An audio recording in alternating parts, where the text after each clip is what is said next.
going to get a little bit hotter as we go through the day. I think preparation's kind of just the key for everything. We're shooting just left of that. Emergency medicine, we deal with a lot of different agencies and organizations as kind of the face of the hospital. What we're really focused on today is allowing our residents to have some experience over there, Dr. Denny. and develop a healthy respect for the pre-hospital environment and all of the search and rescue and medical efforts that go into casualty care before they actually get to our doors in the emergency department. Did she get that? We've got it divided into two separate stations. One is the Wright State University Challenge course, which is focused on team building concepts and really getting folks to be able to really work together. The wilderness experience has been fantastic. It exemplifies emergency medicine, but in an austere environment.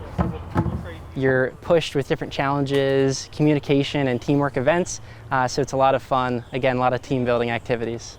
The other station is a wilderness search and rescue station. So we're going over some of the very basics on. So 62 is my 100. What happens during search and rescue operations, how to be able to navigate using a compass and your pace count in order to be able to identify locations where you may find clues or find casualties.